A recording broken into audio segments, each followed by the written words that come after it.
This is the Go Maluku podcast. Hey, what's good, everyone? Ghazali Orella here with the Green Room, day 3 already, and of the Permanent Forum on Indigenous Issues. Sorry, no, that's not day 3. Day 3 of the Green Room. However, it is day 4 of the Permanent Forum on Indigenous Issues. So I thought I'd go live again and see where things are. Today we had on the agenda item of the Permanent Forum was the human rights dialogue with the Special Rapporteur on the Rights of Indigenous Peoples, as well as the Active Mechanism on the Rights of Indigenous Peoples, and the representative of the Voluntary Fund for Indigenous Peoples.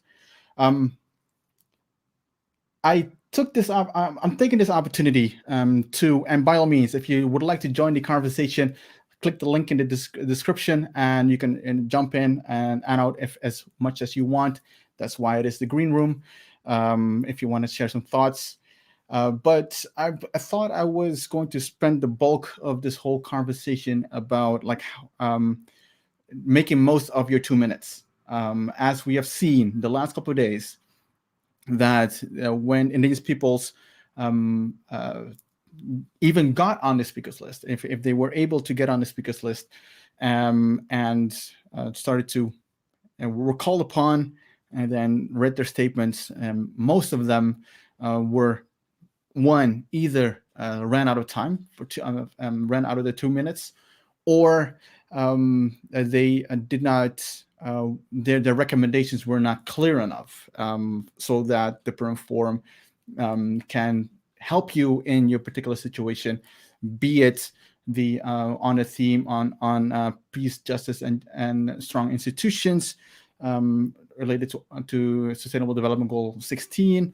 or related to the pandemic. I've heard several statements, and I'm paying very close attention to the the content of the statement, and if they are able to bring that into the 2 minutes that they're allocated to. Obviously, because it's virtual, in in-person meetings, when it's 2 minutes, you can definitely see that there's a leeway, that the chair can either request for you to conclude your statement, or please provide the recommendation. So there's a little bit of cushion where you can, for you to provide your so that you can finalize your statement. However, what I've seen the last couple of days is that statements are just cut off. It's like a full stop, a hard stop, actually. So basically, when they say they give you the floor, and 2 minutes after that, so 120 seconds after that, either you have already concluded your statement, or it will or they will conclude it for you, meaning that your microphone goes off, and the camera goes back to the chair of that point. So there are a couple of things that that really stood out for me in terms of being effective with your 2 minutes time that you have within the at the United Nations. And by all means, what I'm going to explain a little bit how I do it, how I present a statement, or how I draft a statement, so that you can, and it doesn't matter if it's 3 minutes, 2 minutes, or 1 minute, that you can make your point come across, and also provide the recommendations that you want to provide to the permanent forum on indigenous issues, or it can be in any UN institution, or outside of the UN. That too, that you can apply these framework, if I may, this framework to explain, to write statements or draft statements. You can apply that also outside of the United Nations. All right, so that's the big what I'm trying to cover during the green room. And yeah, by all means, if you have any questions, drop them in the comments, and I'll try to address them as well, or just jump into the conversation, and the link is available in the description below. All right, so what is my intention with all this? I've been in the movement for pretty much almost 20 years, 18 years, 19 years, going on 20. And when I first got into the movement, when I first started to engage with the permanent forum, not only permanent forum, just UN in general, you could, I was trying to see what are the principles, what's the framework, what is the modus operandi of drafting statements, and how you can make your point come across. And what I've learned, or what I've seen throughout the years, is that there are many ways that Indigenous peoples can make their point come across, influence decision-making processes in the 3 minutes or the 2 minutes that they have been allocated to them. And it is what everyone should know is that time is gold to Indigenous peoples when it comes to addressing the United Nations, because it is the institution or the opportunity or platform where you can speak truth to power. It is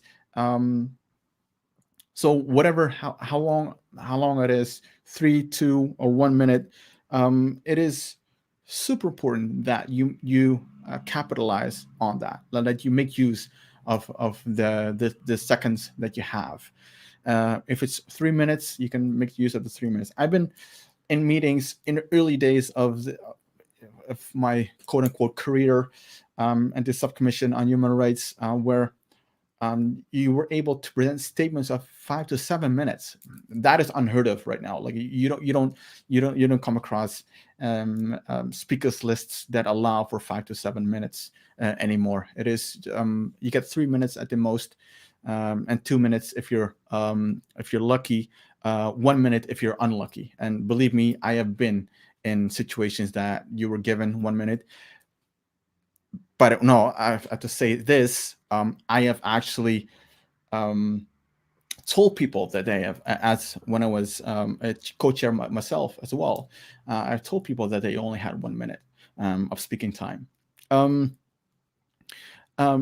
Just to so I have to explain this a little bit.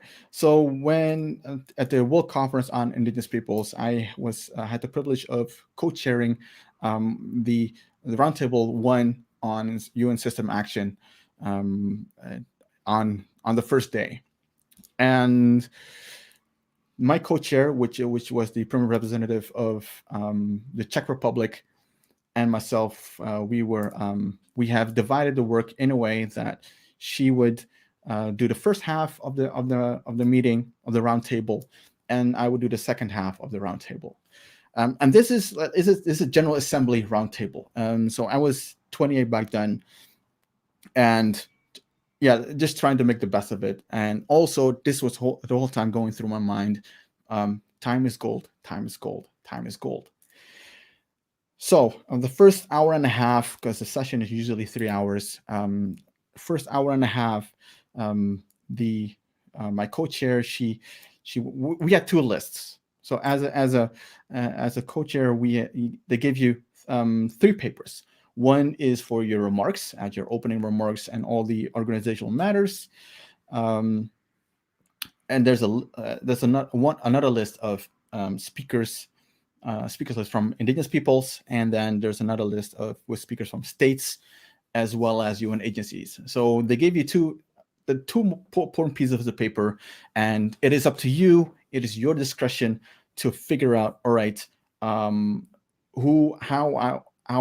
I going back and forth between the 2 lists, because you want to have it somewhat balanced, but you also, because at a General Assembly level, you want to figure out, like, all right, what is the smart thing to do with geopolitical things that are going on, issues that are playing at that level. So you also have to try to balance that out. So it is not just going back and forth, but you really have to do some puzzling, and that's what myself and my co-chair did.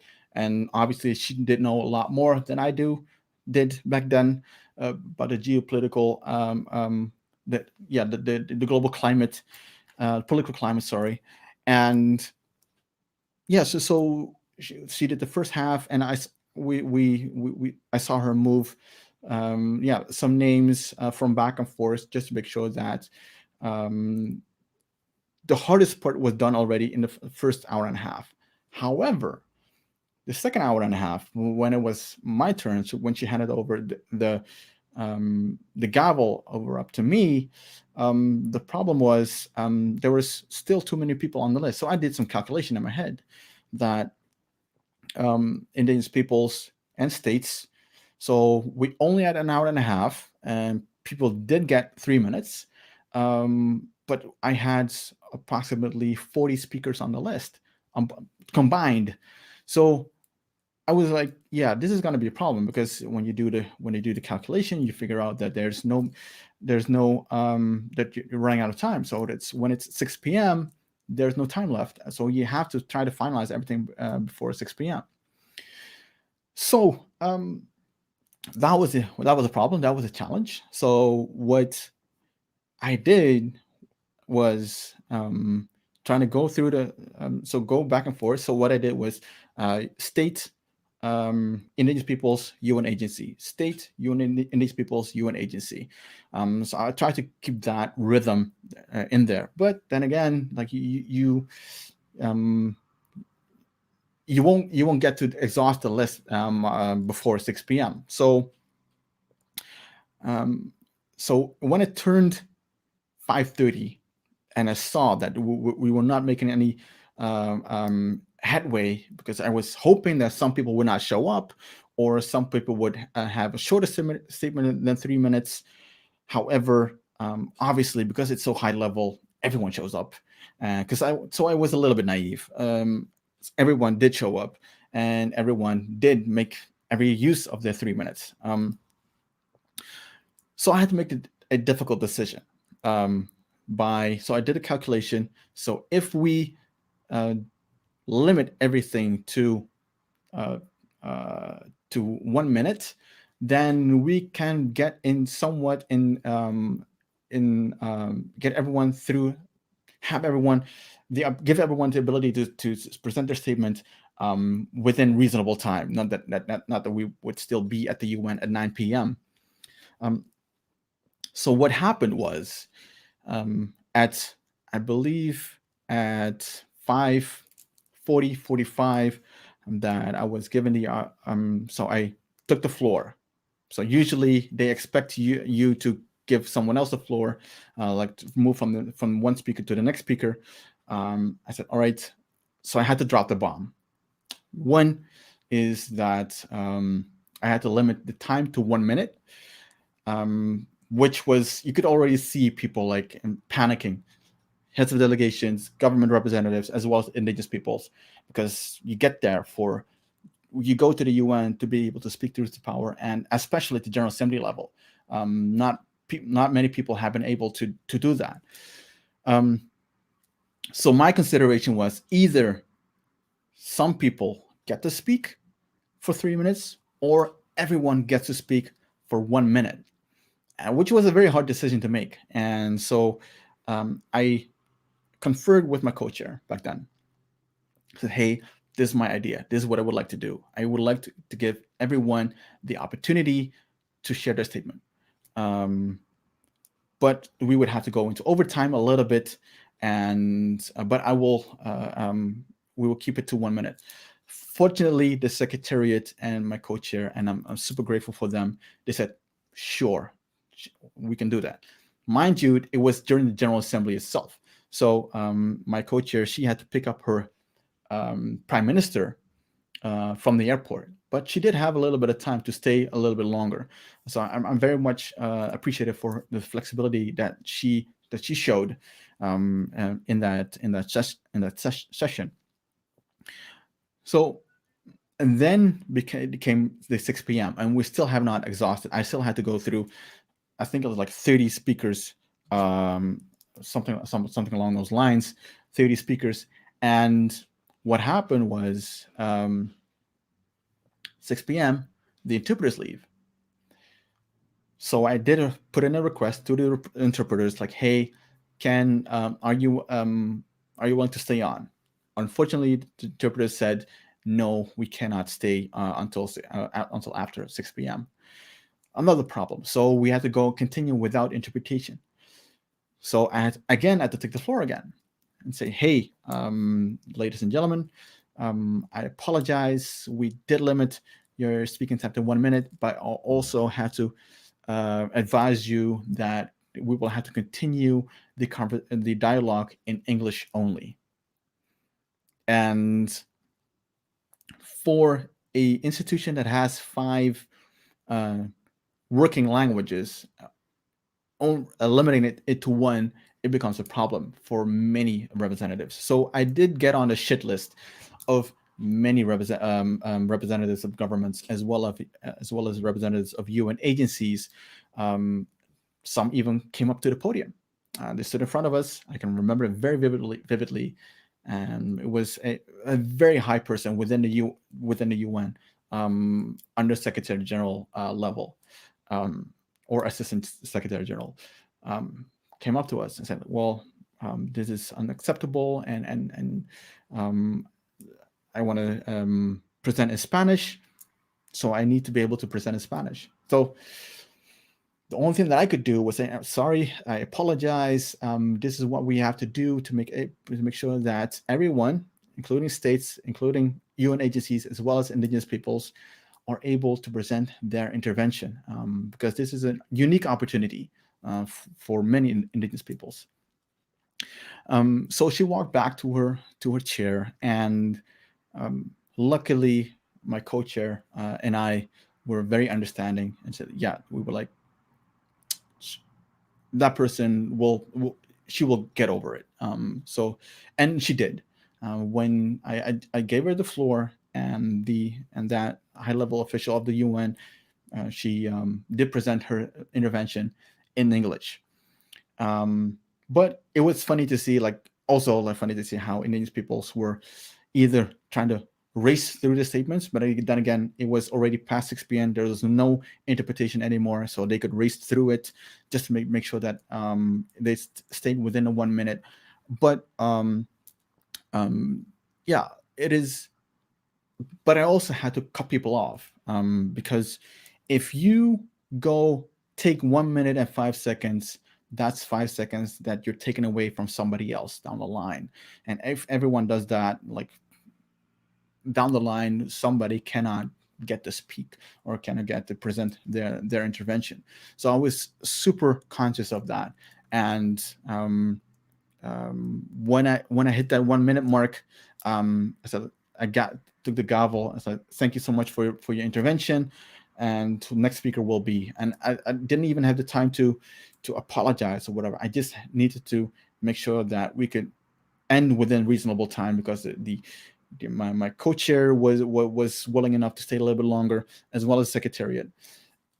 At the end of the day, we've been able to finalize the whole thing 45 minutes after 6 p.m. So at 6:45, everyone did get to speak, and everyone goes home happy, because they've been able to address the General Assembly.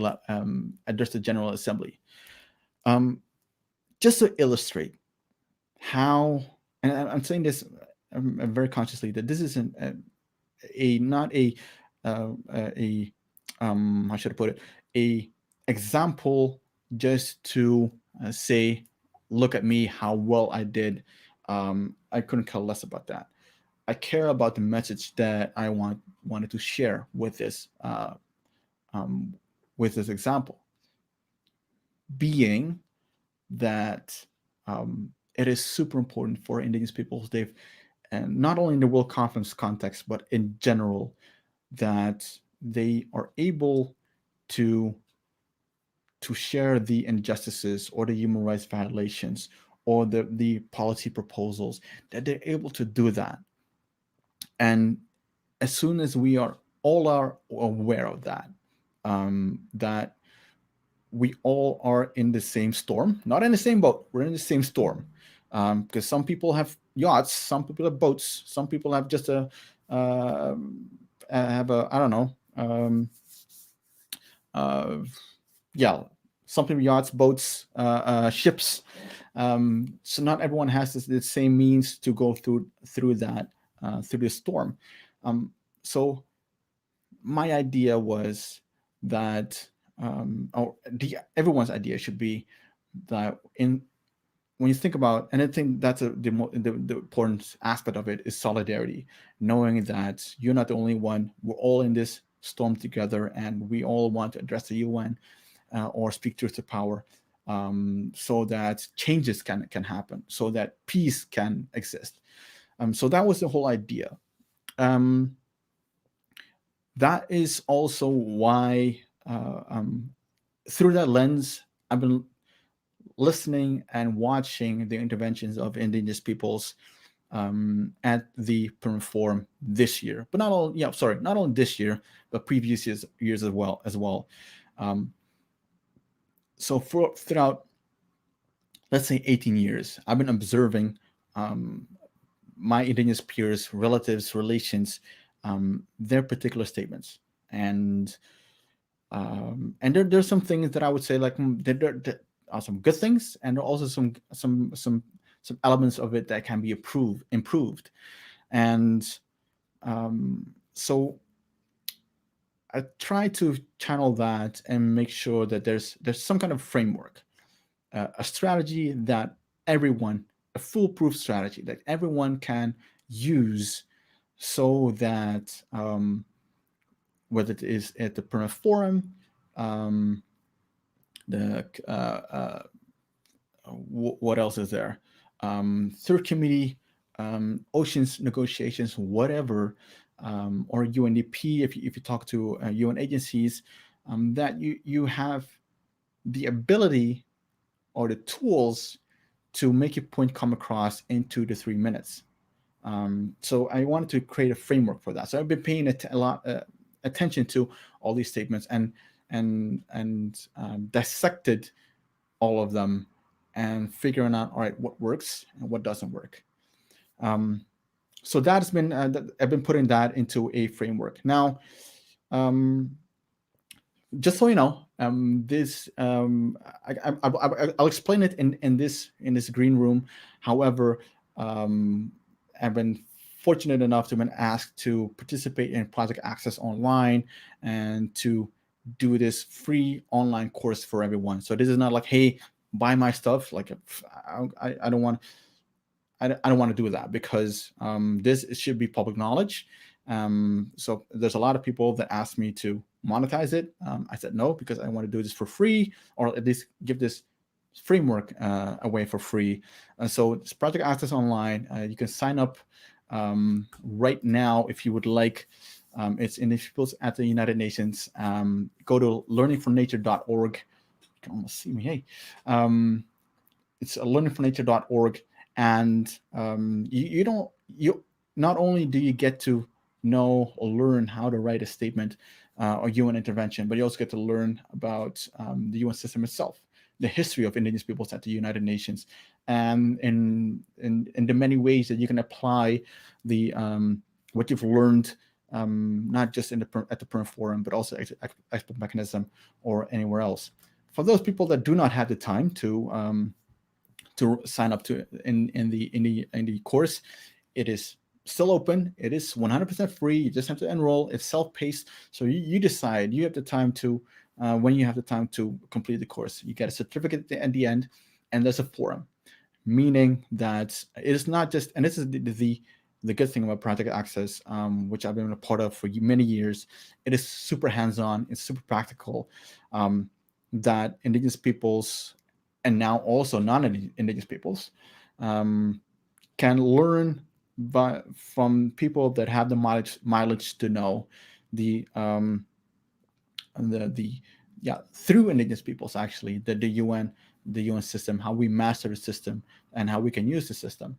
So that is pretty much like the idea behind Project Access Online. So I highly recommend you to sign up to that. So I'm going to explain a little bit about what that is.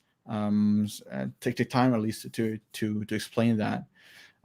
So this, when it comes to when you have those 2 to 3 minutes, right? What you can do is go straight to the point. You do it like very academically, which I've seen a lot, and it helps. It works in some cases. However, this way of drafting a UN intervention is something that I would describe as bringing back indigenous storytelling into the UN. And why am I saying that? It is because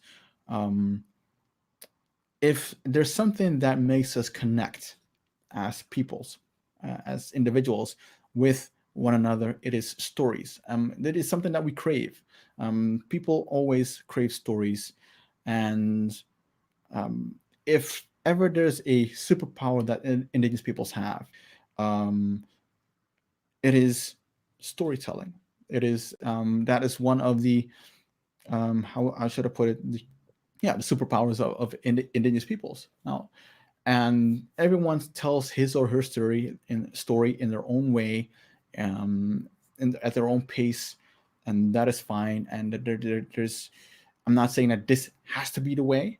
I'm just saying that this is a way to translate that or channel that into a UN intervention, so that you um, do not have to feel that you're not yourself, because that's what I've also been hearing a lot, is that when in these people's draft their interventions, that it feels like it is not them. Like they have to be very um, uh, um, academic, very legal language, and of course it is important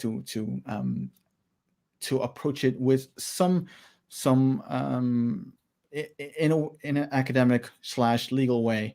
However, you can also bring in the storytelling aspect of the superpower of indigenous peoples. So I've been trying to walk that fine line in between, and trying to find like what is the right formula to do that.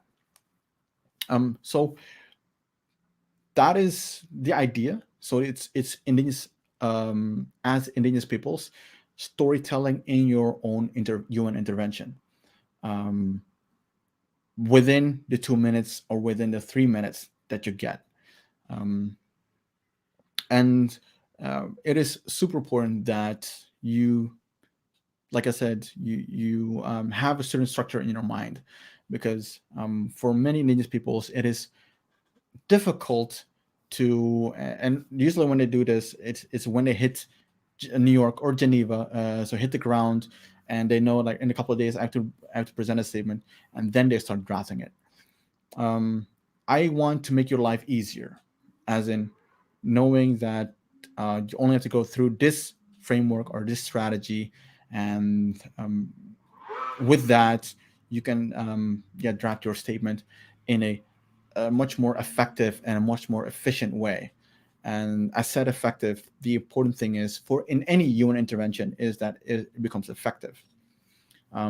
So again, it's trying to find that sweet spot, the balance, not a balance, but like the sweet spot of effectiveness, storytelling, as well as getting that legal thing in there.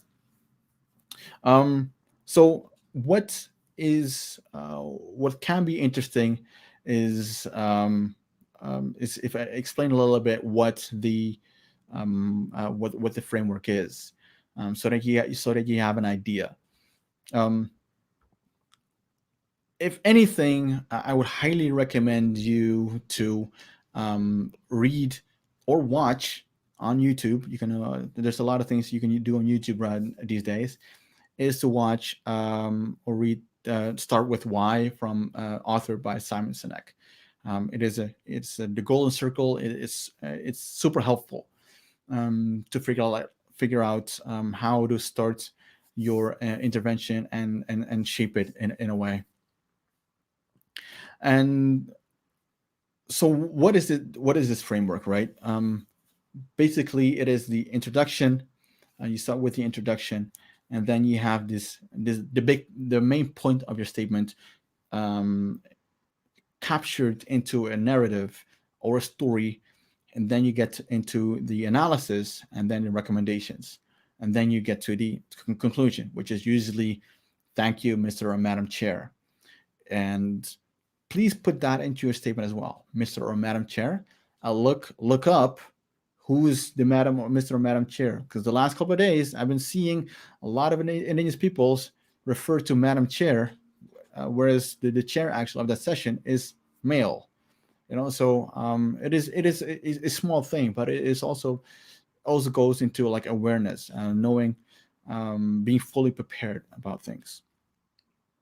And granted, obviously, that the the chair of the perm forum right now is an organ from the Sami, However, there are vice chairs and there are people that are taking charge of the various agenda items. So that is, um, uh, um, yes, it's something that I like to share as well. Is that this, and usually it is goes into like the final part of the strategy is like fine tuning, and your statement. But now that I mentioned it, I just wanted to make sure that you knew that I've been watching you. I've been watching every statement, and I've seen a lot of indigenous peoples forget that. It's not a mistake, but you're forgetting that. So, all right. So when you start with your when any story, any intervention that you want to tell, you need to have like, what's the point? What is the point that I want to bring to the table? What is it that I want to say? And that is super important to know, for the audience, for the chair, or the people that are listening, that there's a big point in there, that your message, your main takeaway, that you want people to walk away with, and you capture that into a story.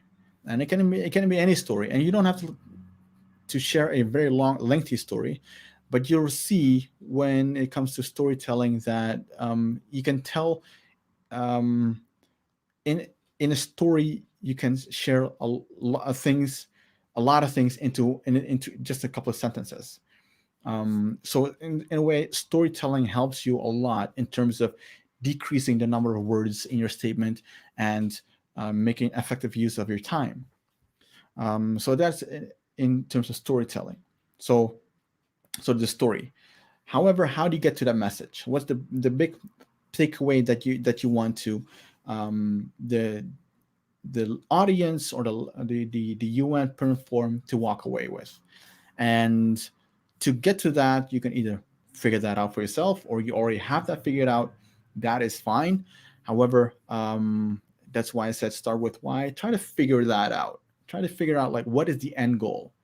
Um, I would love to see indigenous peoples um, have the shift of mindset, or have the consciousness. Maybe that's a better word to describe it.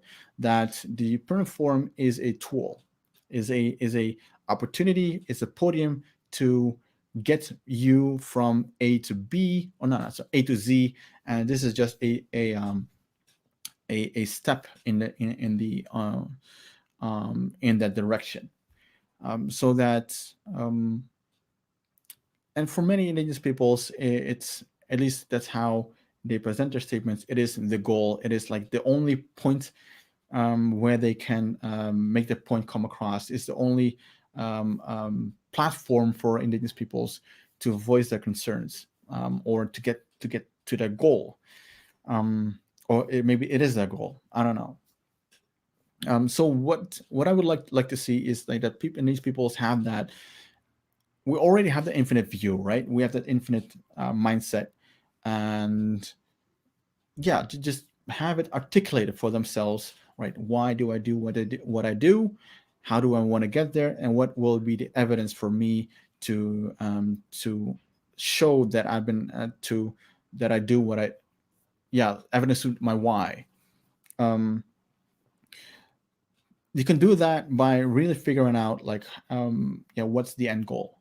I have an end goal, and which is very which is very simple, at least for me.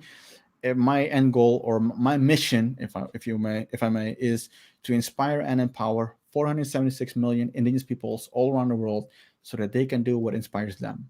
It's simple.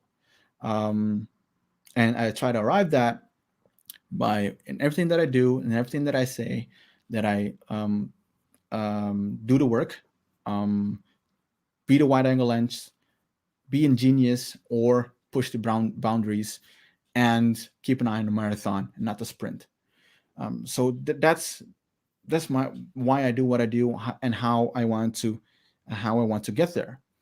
Um, so everything that I do falls in that space. So I'm now super focused on in everything that I do at the United Nations, and I know how I want to get there, and how I need to utilize the UNFCCC, UN Framework on Climate Change, Convention on Climate Change, Convention on Biological Diversity, or oceans, whatever. Like you know how to,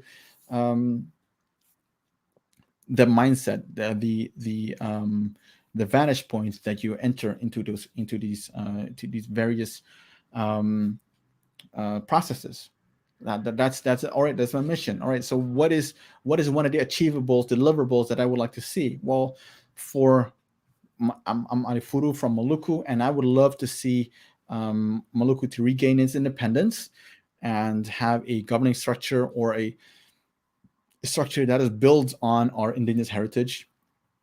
So, and because, for example, our governing structure that is that's not necessarily built on Western structure, but our own indigenous structure. So that's what I like to see, that our nation reemerges as an independent nation based on its indigenous heritage. That's the goal. All right. So how do I want to arrive to that goal? So like if you have that big, hairy, audacious goal, it's comes in very handy, because you can, it's what I call in the course, reverse engineer towards the point where you are at right now. So you go, it's like like steps, like that's the goal, and then you go boom, boom, boom, boom, boom, all the way down to the point where you are at right now. This way, you can position the permanent forum, or your statement to the permanent forum, exactly where you want it to be. Is it and you know what the next step is, what the next step that you need from the permanent forum. This way, you have a clear-cut, focused idea, a message actually in your statement, and that is what I'd like you to walk away with. Which is something that you would like states or different forum or other indigenous peoples to walk away with from listening to your statement. That is what I mean with what's the point, what is the message, what that you want to convey, and then and you capture that into a story or an anecdote or whatever, because it's stories what connects people. And if everything that I've learned in UN negotiations or in advocacy, it is yes, these people, you're dealing with state representatives, and they have their instructions, but they're also human.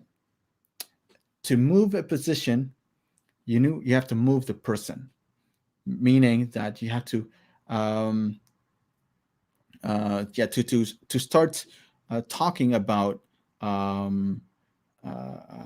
connecting with that person. The only way that I know, or that is no, sorry, not the only way, but the easiest way to start talking about issues, or to start connecting with people, is through a story. So that is something that you can use. You don't have to tell a long story. It's a short anecdote. I use either of 2 or 3 stories, which usually start with imagine, because when you start with imagine, then people start to visualize things. So imagine you're watching or listening right now, that you're back to when you were 10 years old, right? If you have that in your mind, when you're 10 years old, probably in grade school, and you just transferred to a new school. Super anxious. So you walk through the school, to your classroom, and you walk in, and you see your new class with a lot of new faces. So you look around and you try to find an open seat, a vacant seat for yourself. And it's after a couple of seconds of looking around, you see one seat all the way in the back that is still vacant, that's open. So what you do is you keep your head down, and you walk, try to maneuver yourself towards that empty seat, and you sit there and you wait. You wait there for a couple of minutes, and still everyone in the classroom is talking to one another, having a good time, because it's the first period. You wait for the teacher to walk in. Suddenly, the teacher walks in. She closes the door. Everyone becomes silent. And in one movement, she grabs a chalk and she writes a very long equation on the board. Everyone looks at that equation and is like, I don't know the answer. I don't know the answer. And the equation becomes longer and longer and longer. Still, nobody knows the answer. So she turns around and she asks everyone, all right, who can solve this equation for me? Obviously, because everyone was silent, nobody knows the answer. But you do. You know the answer because they taught you this at your previous school. They taught you how to solve this long ass equation at your previous school. So you're like, hey, I have an answer to this. So you raise your hand slowly because you're new, so you don't want to look too eager, and you raise your hand, and still she doesn't call upon you. The teacher or nobody looks at you, and pretty much everyone ignores you. And again, she asks, all right, anyone, do you have the answer to this equation? No. Nobody moves. If ever there is an image that describes how indigenous peoples feel when they go to the United Nations, it's that image. It's the kid that has his hand raised, citizen that nobody wants to call upon. The kid that knows the answer to the equation, the answer to the problem. That is a story that you can tell. But this is a general one. You can also share an anecdote of your own indigenous peoples. There's so many indigenous peoples around the world. Obviously, you can share your own experience so that people have an idea from where you come from, as in what your concerns are, and that you've lived through it, or that you're simply relaying an issue that somebody else has gone through. Which is fine. Like you can tell any story as long as it answers to your idea. It amplifies the message that you want to tell, the point that the point of your story. Because you want people to hook in. Like in video or on YouTube, Instagram, whatever, the first couple of seconds is super important. On social media is, for example, on Instagram, the first 3 seconds are important. On Instagram and Facebook, and on YouTube is first 30 seconds is important in terms of viewer retention. Same thing goes with interventions. If you want to get the people to focus on what you're about to say, like a good point or a good story is something that you can they can utilize to capitalize on, to making sure that they will listen through with attention to your analysis and to your recommendations. And if it is a story that indigenous peoples would like to tell, and I don't think there's no shortage of that in terms of stories. I've heard the last couple of days in terms of in the interventions, that a lot of stories, mostly history lessons as well, which is fine, because that's if that is something that you would like to put on the record, then that's something that you have to put on the record. But also do know that it is also about moving the needle. You want to move the UN and of the Perm Forum in this matter towards doing something that can benefit you down the line. So the hook, the story, and the point that you want to make is super important, to have that crystal clear, written down in your intervention. And that is to get people's attention. The last two parts are what can help the Perm Forum help you. because that is, at the end of the day, we're all trying to address the United Nations, which are all um, create this change, cause this effect. But in order for the permanent forum, not only the permanent forum, but the expert mechanism or the special rapporteur, for them to do something, they need to know what the exactly the situation is, and what you want from them. So that is, and I know that in terms of an analysis, it can be super cumbersome. When you talk about over 300 to 500 years of oppression or colonization, no way that you could put it into one analysis of a few minutes, of a few sentences. Sorry, no way that you can do that. I get that. However, what you can do is, in your intervention, your oral intervention, so the thing that the document that you're going to read, you can put in a slimmed version of the analysis, so that people that are listening have an idea what the problem is.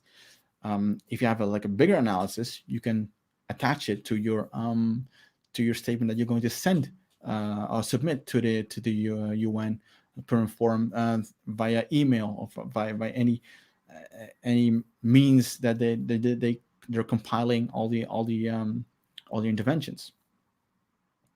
So when because so what is a slimmed down version of an analysis then, which can be super simple, is it's answering yes, 3 to 4 questions. Your analysis needs to answer one: what's happening right now? What second? Which rights are violated and how? And then the third one is, what are you doing to address this? And you can add to that, like, how the government or actor responsible for this violation, how did they respond to what you're doing to address this? And most importantly, which comes into the recommendations, what do you want the permanent forum to do to help you? So this is the framework, meaning that there's something going on, there's a right being violated, so you need to have a version or a paper version of the declaration, or an electronic version. I don't care. You need to have the document within your fingertips.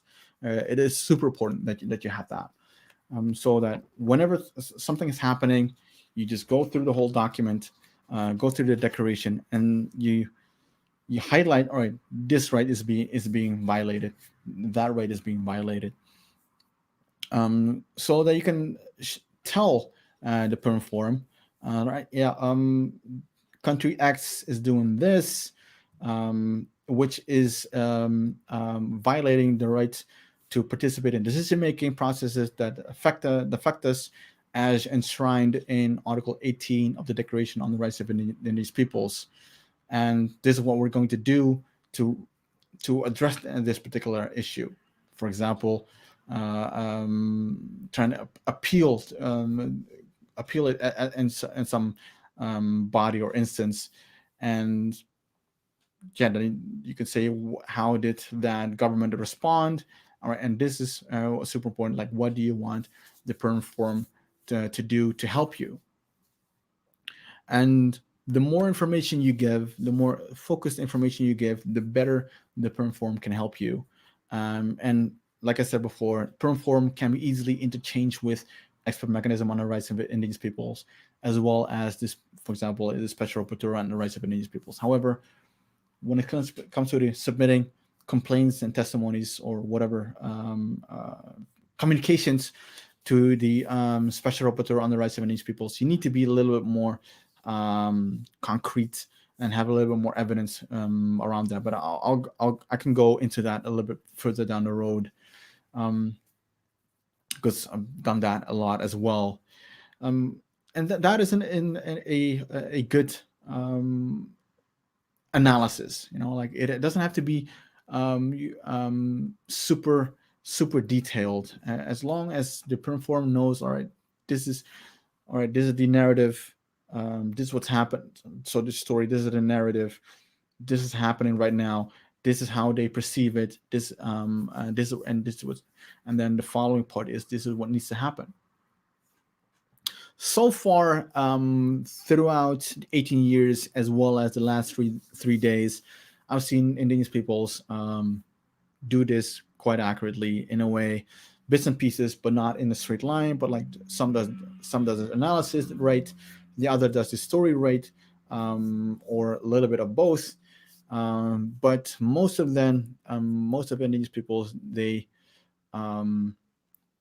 they strike out at the recommendations, and that is something that is of a concern.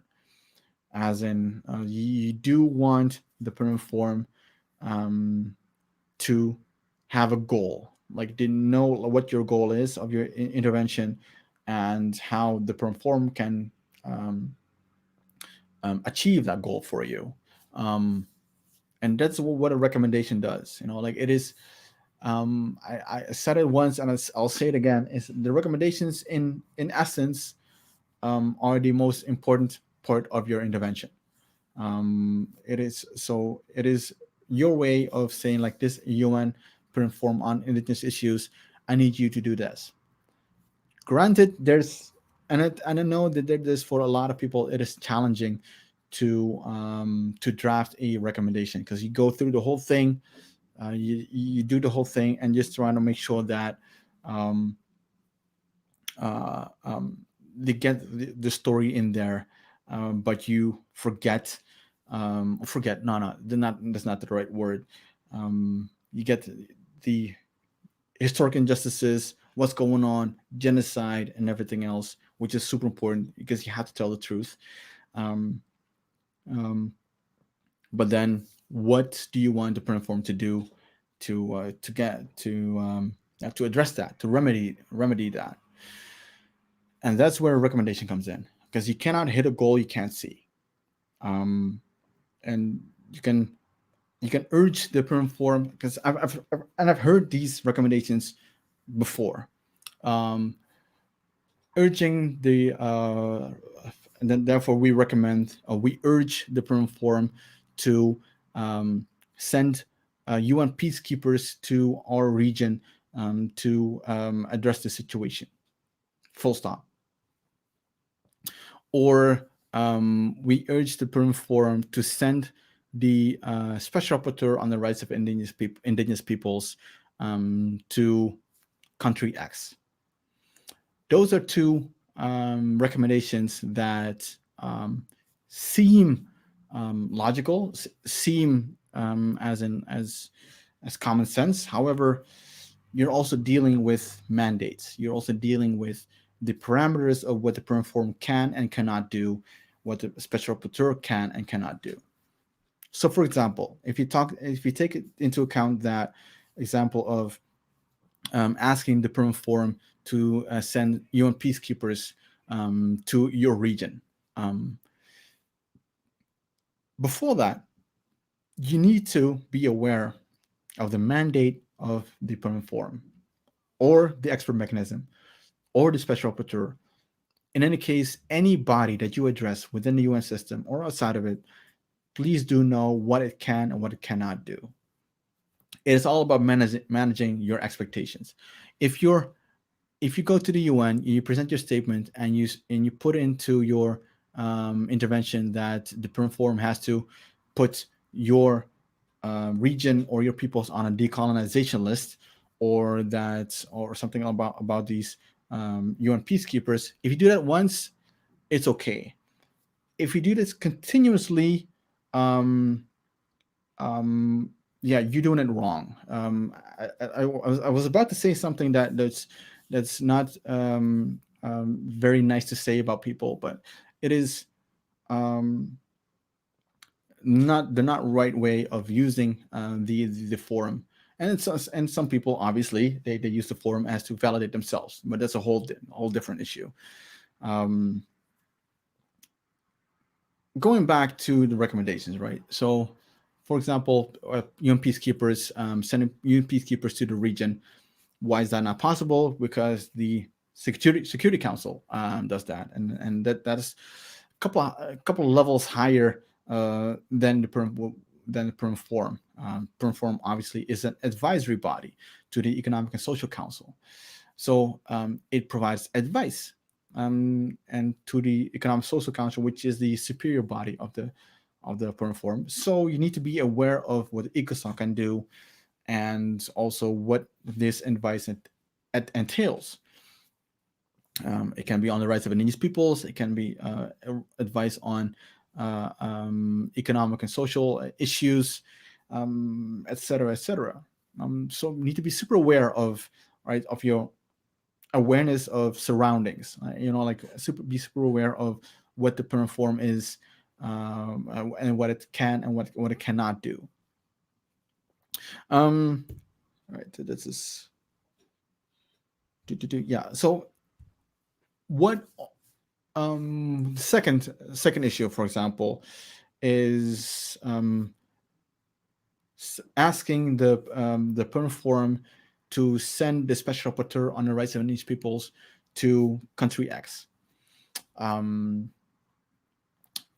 It is you have read the mandate of the Special Rapporteur. If you say that I mandate of the Special Rapporteur in a good way, because the Special Rapporteur does make country visits. Like today, it's announced that it will as soon as the is allowed, as soon as possible, the Special Rapporteur wants to wants to do his country visit to Greenland. So that is something that you if you put that into statement, that is good piece of awareness of the mandate of the Special Rapporteur, the country visits. However, if you address the Perm Forum and you ask the Perm Forum for the Special Rapporteur to do a country visit to country X, that's two different mandates. To ask the Special Rapporteur to do a country visit, you go to the Special Rapporteur himself. So not to the mandate. You don't have to ask the Perm Forum to do that. So it is. It all goes into like situational awareness, meaning the awareness of the mandate of the various institutions that you're addressing, and in that way it is can make your recommendations super focused. So, however, that's one thing, knowing the mandate. The other thing, like I said, a goal you cannot see, you can't hit, right? Meaning that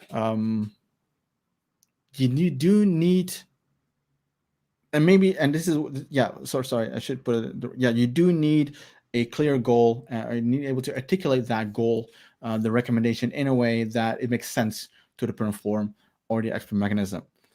So that's why you can use something like this, the SMART criteria. It's been used in marketing, it's been used in business, and it's about to be used in the United Nations or in the Perm Forum itself as well, because it is an effective way of keeping things specific, measurable, achievable, and it's relevant. Make sure that's relevant and that's also time bound.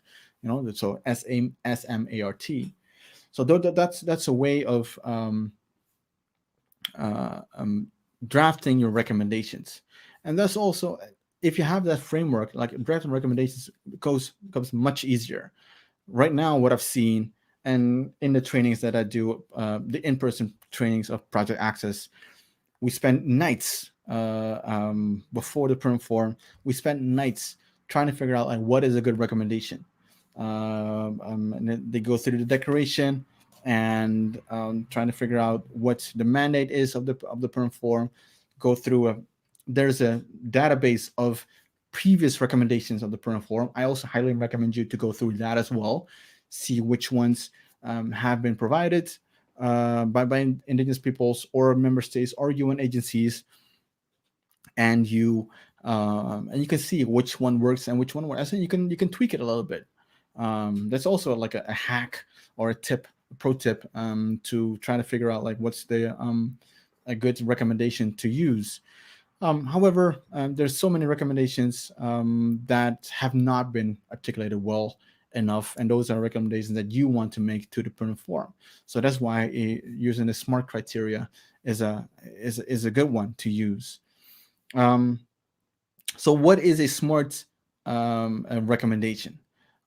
So, for example, recommend, if we were talking about how to craft recommendations, recommend the Permanent Forum to follow up with all participants of the 20th session, so the current session, and ensure that 80% has completed a training course in SMART recommendations by the 21st session.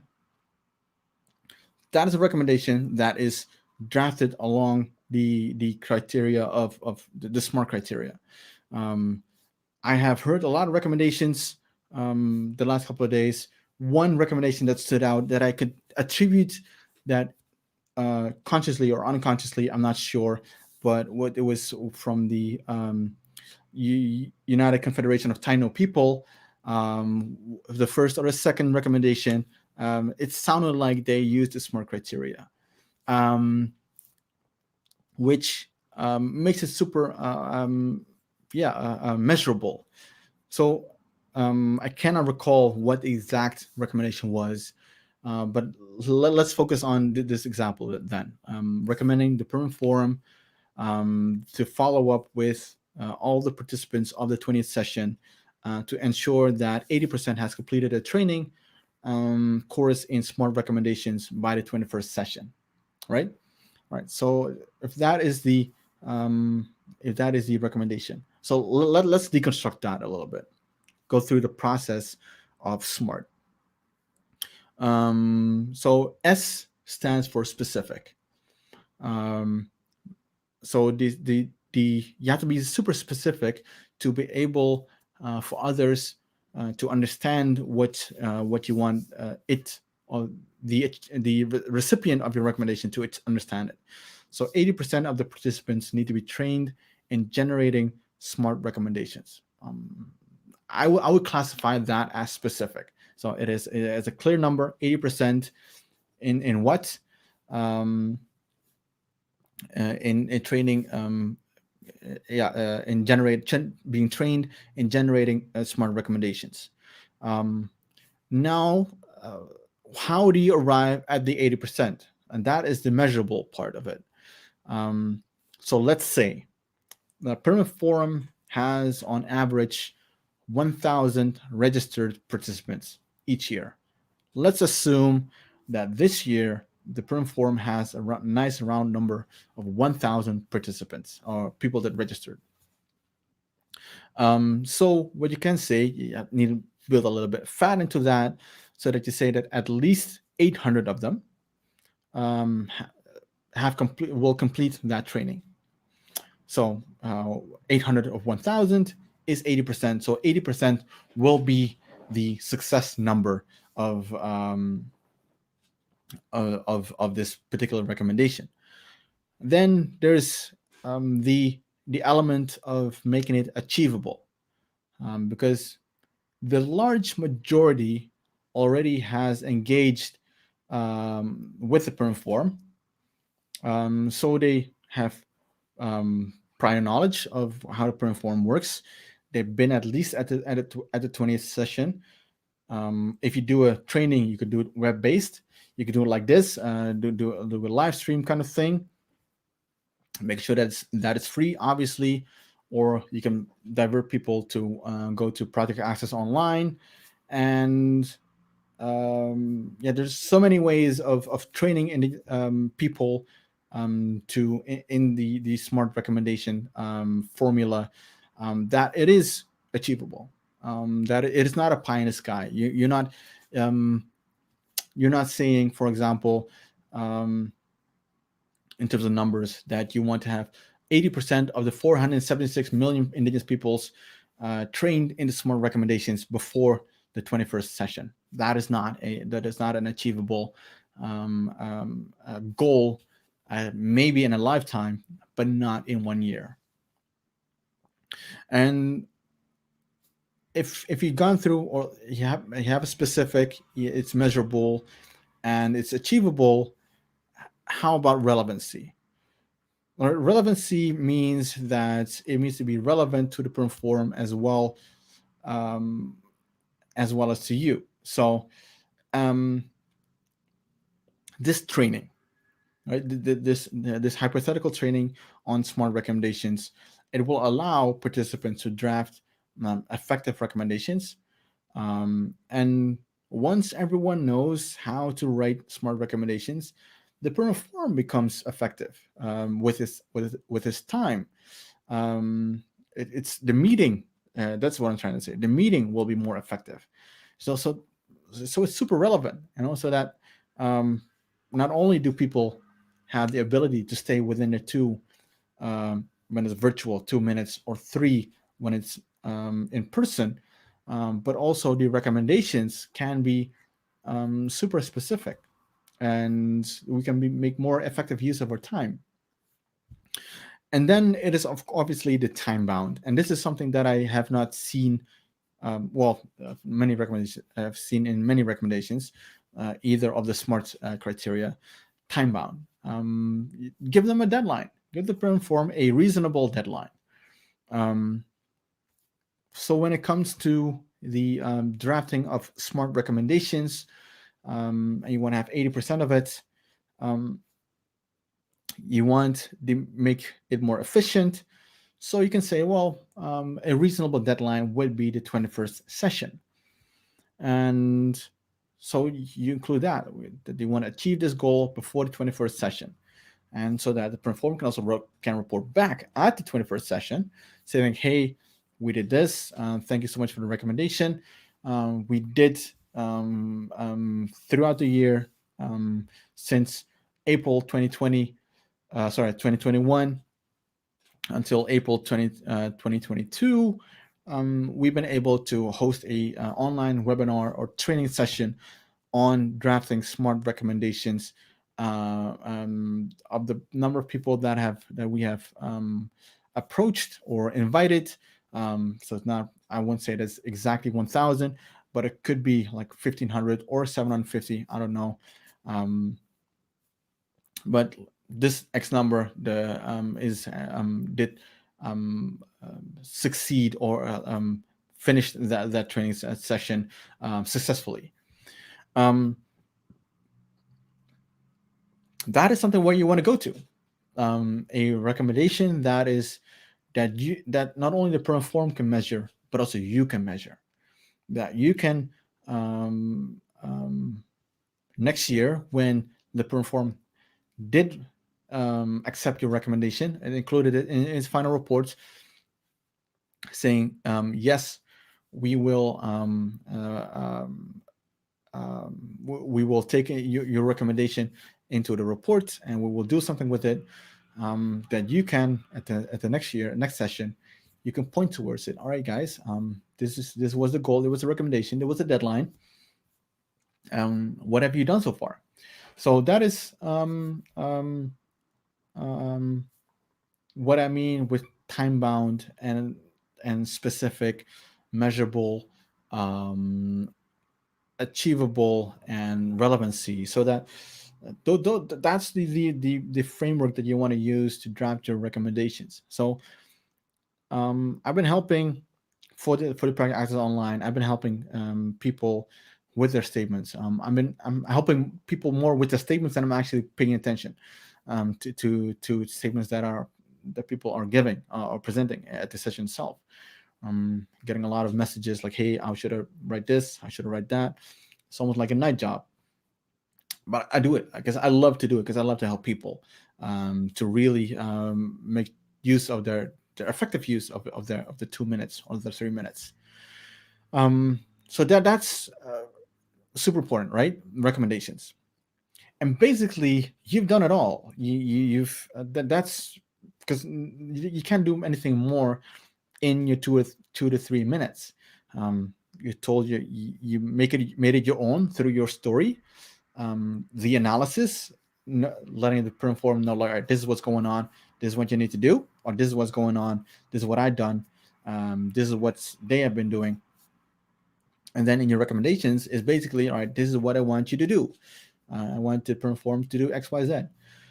Make it easy for the perm form to draft the recommendations or to draft the reports,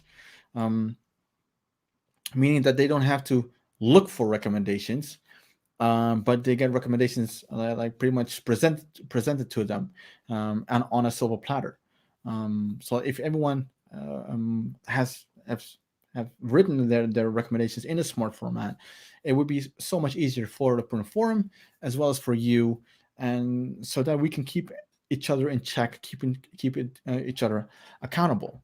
So that's when it comes to the three main elements of your statement. So you definitely want to focus on your 3-minute statement. That you write it in 3 minutes. You have a little bit more time, and 3 minutes is usually a page and a half on a regular pace. But I'll get into that in a bit. Now that is now that you have your smart recommendations, I highly recommend you to weave it together, making sure that it is one, there's a flow in there, but also be very conscious that every word within the intervention needs to earn its place, because you do have only a certain amount of minutes left. All right, and then that's the conclusion, right? Let me take a sip of tea first. Then is the conclusion, and which is basically saying like, thank you, Mr. or Madam Chair, after the recommendations. You don't have to like end with a quote or something along those lines. You do not necessarily have to do that. If you do have time left, you can. You know, if that's your style, like. Again, this is my style of writing, you know. So if you wanted to give it your own twist, your own special sauce to it, and if that special ingredient of you is a quote at the end of it, then by all means, just make sure that you're within the 2 minutes or the allocated time. And then what you can do is, if you obviously you have a rough draft, so let's reset a little bit. So drafting a statement is, you have your narrative, the point that you want to make, the analysis, and your recommendations. I assume that you would write these in parts, not as in one go, but you have to write these in parts. When you have these in parts, you try to weave it together, and you try to make this, you try to create this flow, right? And then it is super important that you go over your statement, that you go over it and try to figure out, all right, is this really me? Is this a word that I would use, or is this a word that I would not use? That is an important thing, because choice of words, it can elevate a intervention into towards something that is very static into something dynamic, meaning that it sounds to people that it really comes from you. So what you could do, and what you shouldn't do, maybe that's a better way to describe it. What you shouldn't do is using slang, street language, or what I would call speedboat language. If you say in your everyday life y'all, that's fine, but in a UN setting, I wouldn't use that word. But you can say but instead of however, you know, that's okay, and it saves you a lot of time as well, you know. That's also a pro tip. So that is something that you can shape a little bit, like fine tune that your intervention a little bit more, and then um, right. So that's in terms of fine tuning, audience 100%. Like I said, if before you take the floor, look at, like, all right, who just gave you the floor? Is it a he or a she? Is it male or female? And address to that person as "Thank you, Mr. or Madam Chair," and also end that way. It gives just make sure that you're aware of that, that you're aware of who you're addressing, and this not only goes to a virtual setting, but also to, for example, the in-person meetings that you um, if you're presenting at a meeting, or at a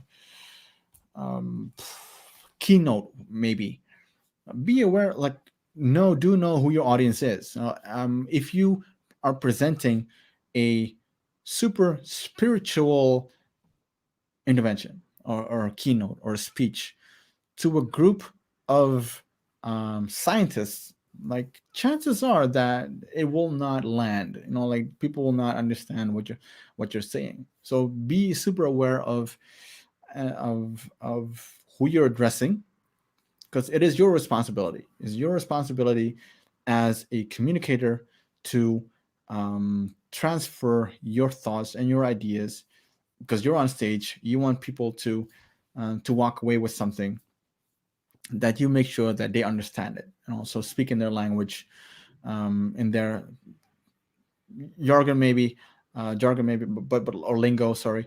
um, but try to be aware of that. People will appreciate the words that you use, or events that's occurred in in that region. If you just traveled all across the world, to Hong Kong, and something happened in Hong Kong, and you highlight that, like, oh yeah, what happened to me today at the airport, blah blah blah blah, like, I don't know, something along those lines. Um, it helps people to really um, acknowledge and listen and focus on the message, on your words, um, and that really helps. So know who your audience is, and also, it is also super important that you, from time to time, if you do get to read a statement for somebody else, um, say somebody was on a speakers list, however, that person was not able to make it, so ask you to read that statement for that person. Should be fine. It should be okay to do it. Um, just make sure that you go over that speech first. I've seen many occasions, and I've seen um, uh, many people struggle with it, that have not gone over the intervention, that they get stuck with some words that either they don't know, never heard about, don't know how to pronounce, or if a statement is written in a female form and the person that's going to read it is a male. And also that there's some things that are something that's will confuse you as a people that as a person that's going to deliver it, but it will also confuse the people that are listening to it. And why am I saying that? Because um, something as a you hesitating, or something that is out of the ordinary, which usually happens when you read a statement for somebody else that you have not gone over before. When you have to read something that's out of the ordinary, it will get people's attention, which is good. However, it is attention that is focused on the not on your message, but it's attention focused on the anomaly, on something that should not happen before, should not have happened, but did happen. Um, so people will forget your statement, your intervention, your recommendations, the story that you wanted to tell, but they do remember that you stumbled, whatever, something along those lines, that they will remember. The positive incarnation of it is, for example, if someone, how should I put it? If someone reads a intervention that is super emotional, for many children were abducted in Boko Haram, for example. I remember a couple of years ago, well, when that was in the picture, that was a hot item. There's an indigenous sister, lady, sorry, that went to the print forum, tried to address it, and you that resonated. People remembered that, and people also remembered the recommendations, actually, and it was super visual, and mostly because it was authentic. You saw the tears, you saw the words, the trembling voice, and that is also, and you also heard the story, authenticity, audience, all these elements are coming back. And then I eventually ended with a recommendation. Obviously, everyone supported that recommendation. The good thing was that everyone included that particular recommendation into their own statements, and that is something that you want to see as well. Is that other people also copy your recommendation, and it doesn't necessarily have to be. If you support an issue that's happening in the Amazon, or in Kamchatka, or affecting the sun in South Africa, or the Hmong, the Khmer. If they have a situation that is so it's like an essential threat. It's so important to them, and they come out with some recommendations. The least you can do, you can clap. I see people clapping and do that applause thing in the UN meetings. But then again, it takes time. It takes time away from large interventions. What you can do is also to say in your statement is that you include their recommendations in your intervention. So that is something that you can do as well. Is that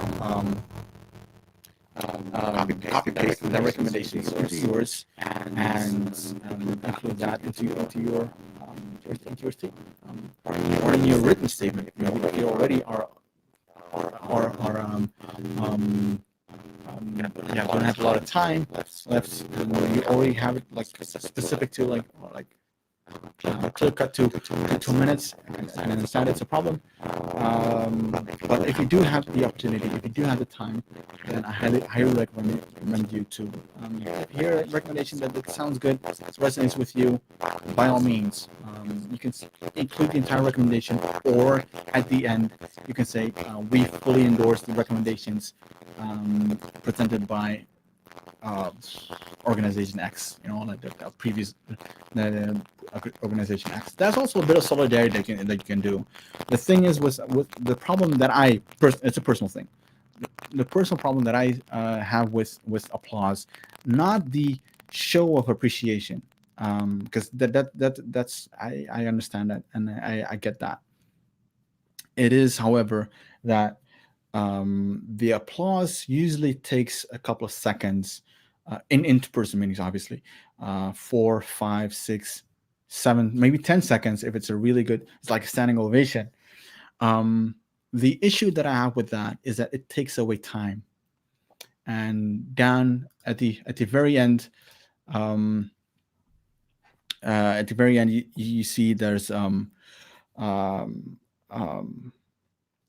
the people do not get to present their statement, and that is the most difficult part. I think we all have the right to present our interventions, and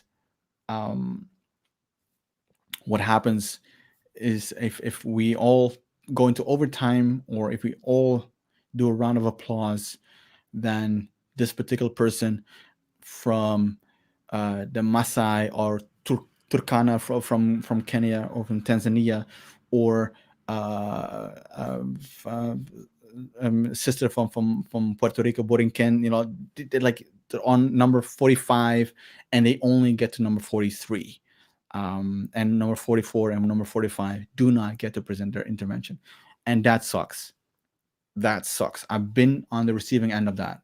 I've been on the receiving end of not being on the list, or not being able to present a statement because some people went into overtime.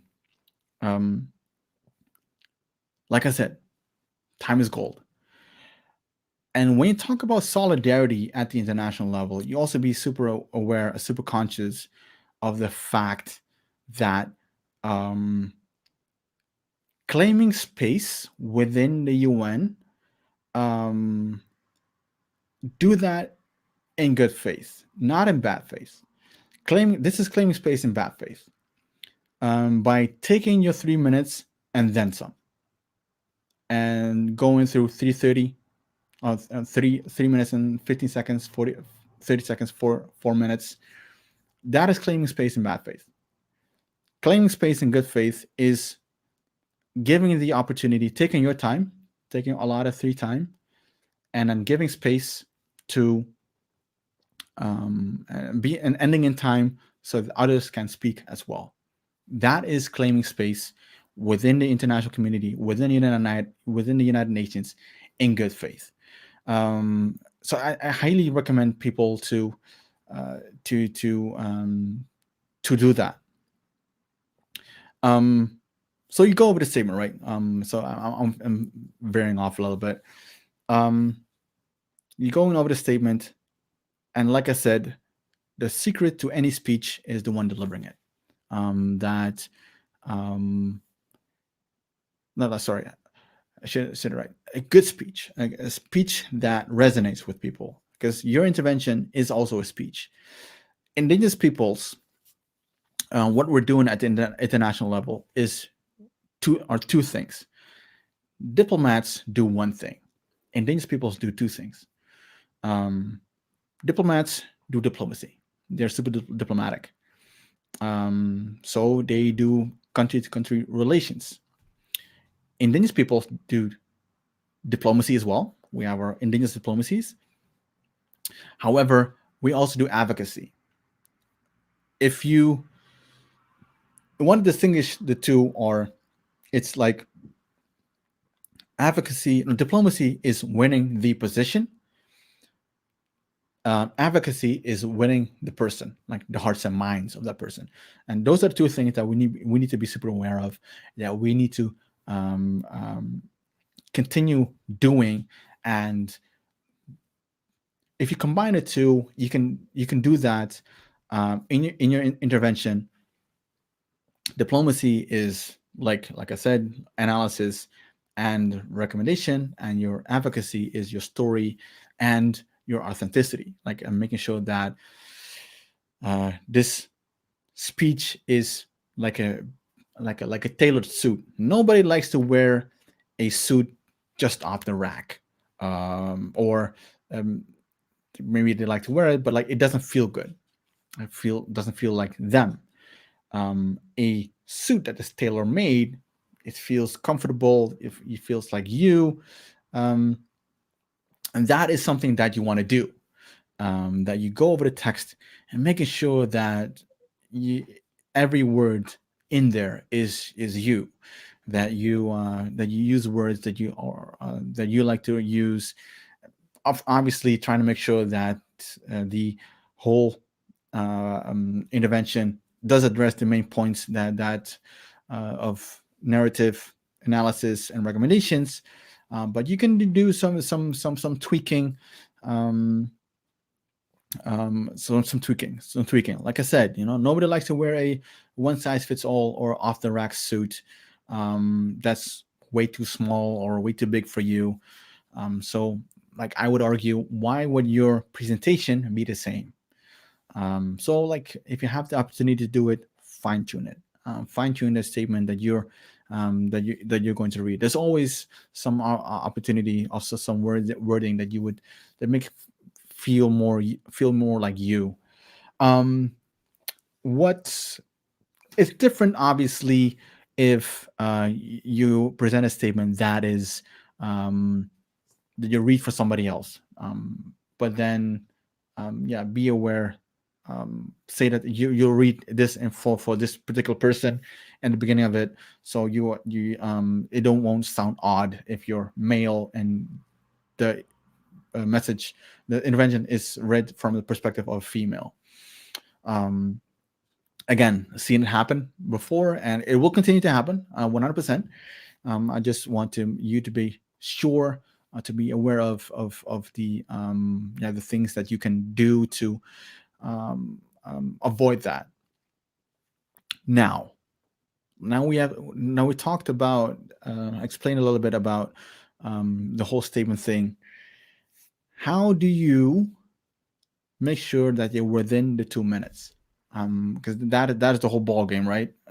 If you're going to present tomorrow, I know future, no, not future, follow up to the World Conference on Indigenous Peoples Outcome document. There are, at least from Indigenous side, 6 presentations or interventions. How do you stay within the 2 minutes? Also knowing that there's there's also some technical glitches, what I've observed as well. So staying within the 2 minutes. You do need to write a 3-minute version, because the 3-minute version, that's what something that you going to submit in paper smart, or in electronically for the perm form. Highly recommend you to do that. I also recommend you to write or adapt your 3 minutes version, and create a copy so that it becomes a 2-minute version. Why do I say that? Because, and this obviously applies in the virtual settings of the perm forum, but in person. Let's assume next year at the perm forum, back to normal. Hopefully, we'll all go back to the first day General Assembly, then General Assembly Hall, and then Conference Room 4. And the Tuesday is the reception. We'll laugh, and also obviously Keats Bar. We cannot forget Keats Bar, and unwind with some songs in there as well. Let's assume that is going to be the situation next year. Going back to 3 minutes, however, and there's always an anomaly. There's always a problem that forces the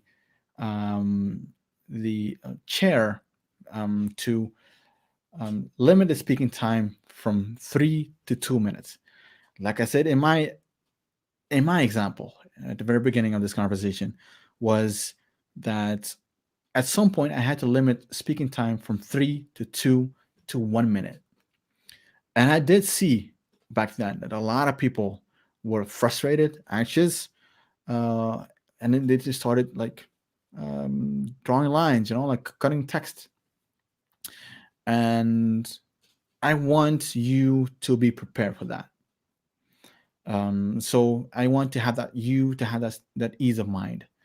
So when you do draft that statement, the 3-minute version, and might as well you're writing anyway, because when you finish the 3-minute version, you create a copy paste, and then you create a 2-minute version.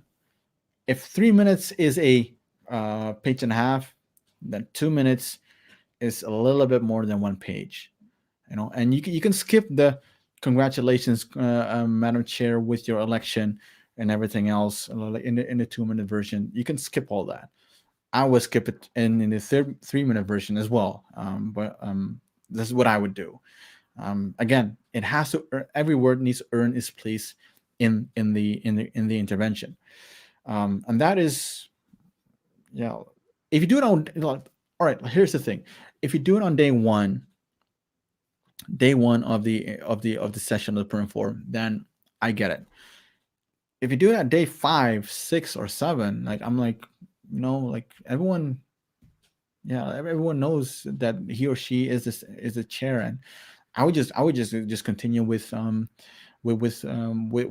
statement. I'm going to get to the point, like why I got to the perm form.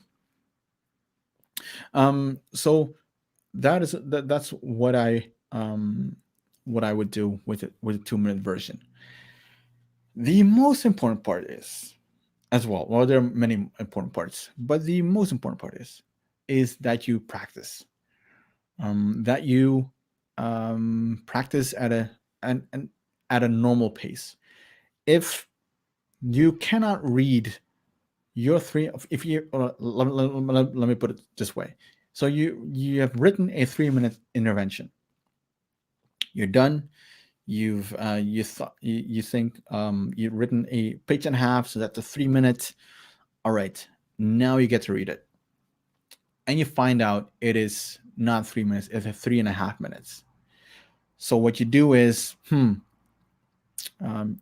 you read it at your reading pace. What you need to realize is that your reading pace is different than your reading out loud, like your oral pace, your presenting pace, which is usually much slower. So you need to be super aware of that. So when you read an intervention, 1, read it out loud. 2nd, read it to someone, not just to yourself in a mirror, but read it to someone, because you present it to someone. So you need to have that opposite view. So someone that you're speaking to. That is important, that you do practice. And if you do see that your 3-minute statement, you're written in 3 minutes, however, you've written in the 3-minute version, however, when you read it out loud, it turns into 3 minutes and 30 seconds. You need to start cutting some language. Sorry to say that, but you do need to do it. What a lot of people do is they think, 30 seconds. If I just speak a little bit slower, I can get the 30 extra seconds in. Bad choice. Big mistake. And let me tell you why.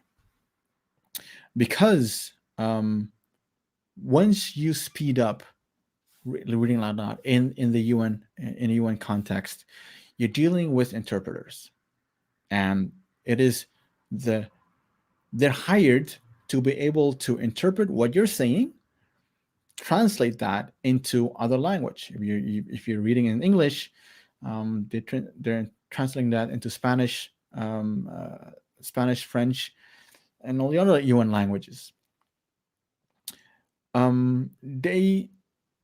You need to be aware that one word in English might take 2 or 3 words to describe the same word in Chinese or Russian, or Spanish or French. You need to be super aware of that. So the 3 minutes version, stick to that, and stick to the pace that you're using to reading out that statement.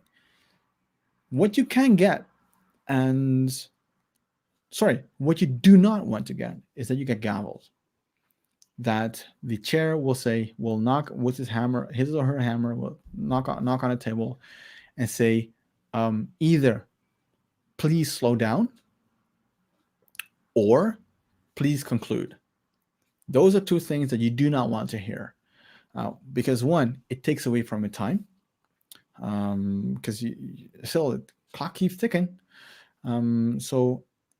And it takes the attention away. And also, if ever you've heard someone speak very fast, imagine for yourself how many times have you not paid attention to that person when he or she speaks very fast? Like you're like, oh, too fast, I'm not going to pay attention. People's, and this is how the brain works. Your people's they the computational how they compute what you're saying, it goes a lot also slower than at the rate that you're speaking. So you have to speak at a normal pace, like a normal conversational pace, like I do right now, and people will be able to keep up with you. The other thing is if you're writing an intervention that is super important for you, that you're dealing with genocide, you're dealing with severe human rights violations. There's a lot of emotion in there. There's emotion in every word of your entire intervention. That emotion goes right out the window once you speed up. Because the only thing that you keep in your mind is, I want to make sure that I don't get gavelled or they won't cut me off at 3 minutes. So, what I recommend you to do is once you, have the 3 minute version, and now I'm blacking out a little bit. So you have the 3 minute version, and you're reading it, and what is super important is that you have use how should I say it, like the tone of voice, so like this, like if you use your conversational speed pace, you can also use the tone of voice. You can speak a little bit louder to really make a point that you want to make, or if you really want to convince people that you slow down a little bit. Please understand that we have to do this. Please understand that we will die if you do not follow these recommendations. Like if you those are things that are super important to when you want to make a point come across. And that is something that comes with preparation, practice of the 3 minute version. Now, if you have written a 3 minute version and you have to do a 2 minute version as well, you can probably already guess what I'm going to say. Practice that as well. Practice reading out the 2 minute version. And for the print form, people that are participating in this virtual forum, print forum, what I've seen is, and I hope that it gets resolved throughout the week, sort of the next couple of days. But there's some technical glitches, and usually when your 2 minutes starts once they give you the floor. However, it takes a little bit of time for you to find your camera or settings or whatever, so that eats away into your time as well. So I'm already advising people that when you're preparing for a statement, prepare for the 1 minute and 45 seconds. It's gonna suck. I'm gonna tell you this. It's gonna suck to having to limit your statement, but it is better that way, to be prepared for 1 minute and 45 seconds than to be cut off when you really trying to make a point. And there were some interventions that I've listened to the last couple of days that I was so not devastated, but bummed actually. I'm like, yeah, I really wanted to hear what the end was of that sentence. There were some very good recommendations, or very good points made, and the presenter got to the first half of it, and then done. It was cut off, and then I think it's automatically after 2 minutes that you have to that they go through back to the chair. So you might want to build in a little bit of fat in there. If you and if you have it limited to 1 minute and 30 seconds, or 1 minute and 45 seconds, or 40 seconds, do it. You don't have to really have to at the millisecond have it calculated to 1 minute 45 seconds or 2 minutes. If you can make your point come across, the analysis story as well as the recommendations in 1 minute 30 seconds, mazel tov. I'm not Jewish, but yeah, good on you. And then you can, if you want, you can provide a written version or a more comprehensive version. Submit that via email. So don't be too because and I genuinely hope that this what I call the virtual perform is an anomaly, that it's only this year, because last year was postponed. This year is virtual, but hopefully we'll go next year into in-person meetings without any hassle of I don't know, vaccination passports and all those things, but that it's that we can do it safely, 100%.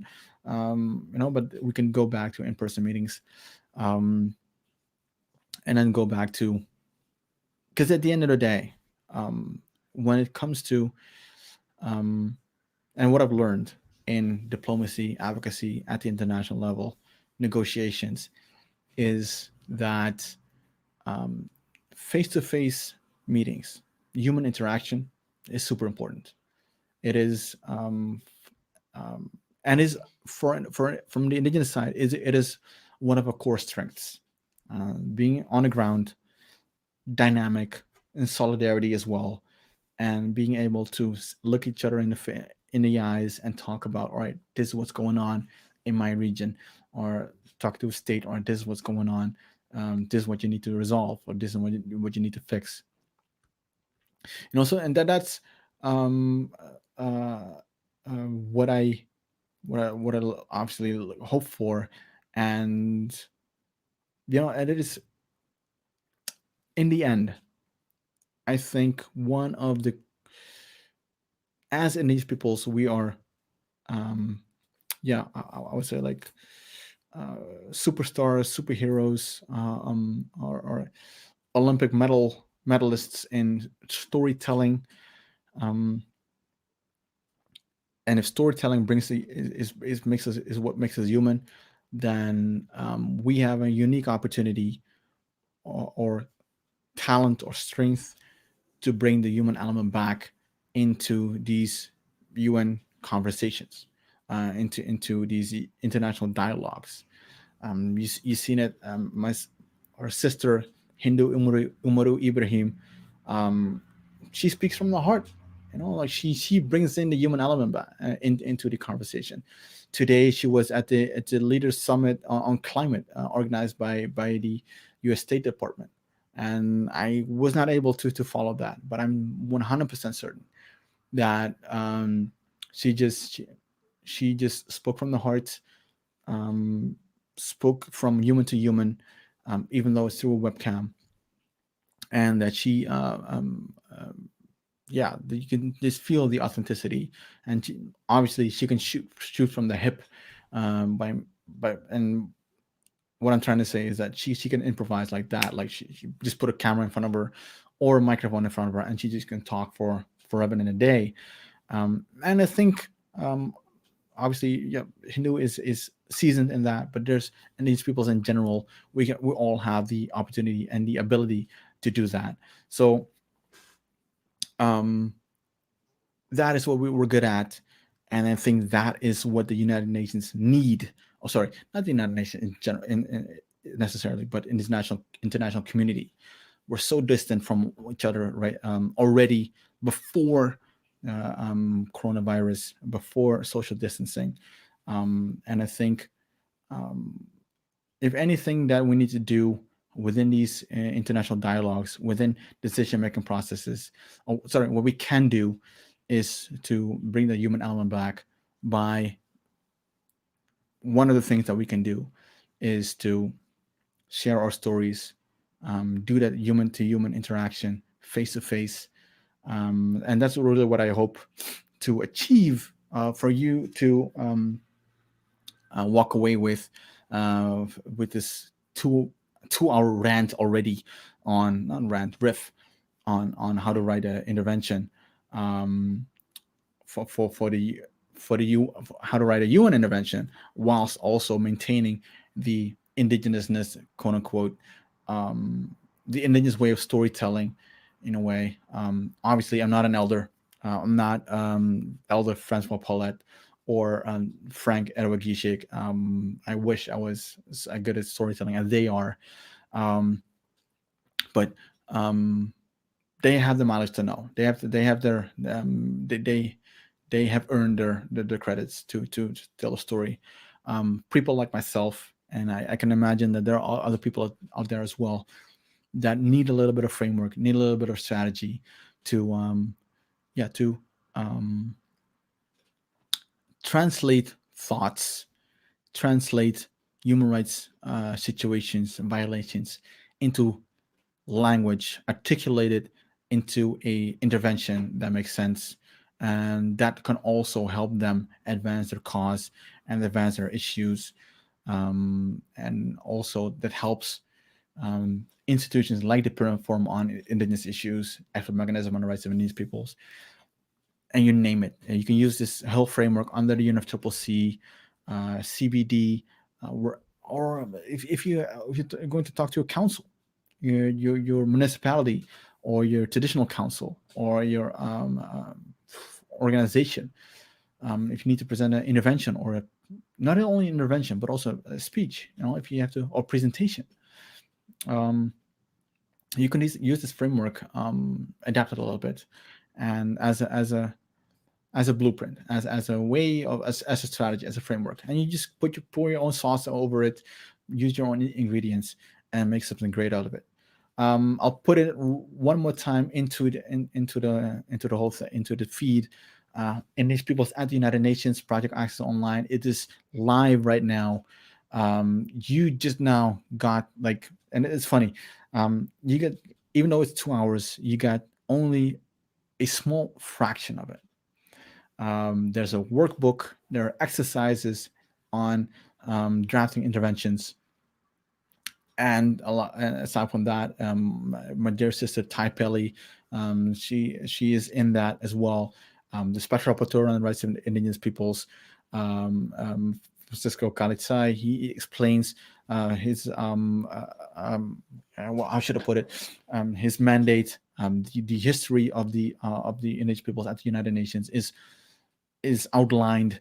And a dear sister of Janine Yazi explains about sustainable development goals and how you can participate in those as well. So you get a course that I believe should be the foundational basis of your interaction with the international community.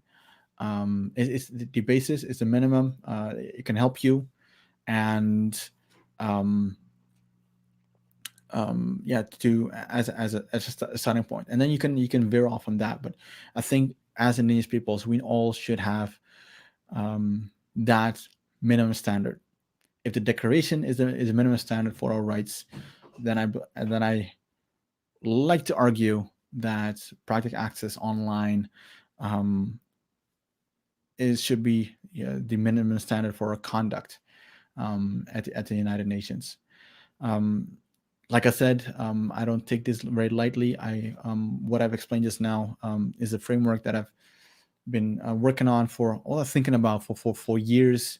People have offered me a lot of money to monetize this, but I just want to help Indigenous peoples. I don't want to monetize anything, at least not this, because it helps everyone. And Project Access Online. So go to learningfornature.org and you'll find it. Just type in Indigenous Peoples at the United Nations Project Access Online, and you get me in the second module, I believe. There's a discussion forum, and there's quizzes, and you got a certificate at the end. And I think what I also like is, at least particularly for the statement drafting part, this segment that I was privileged to contribute to, people are presenting their statements in the forum. So you get me as your coach, so to say. So I comment on your statements and I try to help you move forward. And obviously, the end goal is that you don't need us. Then my end goal is that you don't need people like myself or need us like you to, that all indigenous peoples are able to write their own statements, do know the UN history and everything else, that you don't need a middleman. And this is just a step on that journey towards inspiring and empowering 476 million indigenous peoples so that they can do what inspires them. I've been talking for 2 hours now, and I think that's it's done. Well, we're done. Usually I get people into the stream. Hopefully tomorrow, when we're going to talk about the NS participation process and other issues that affect or that have something to do with the follow-up to the World Conference on Indigenous Peoples Outcome document. I'll bring in people that to have an actual green room dialogue.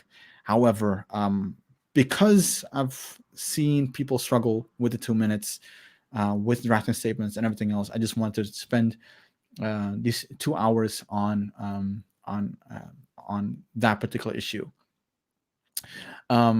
Everyone, thank you so much for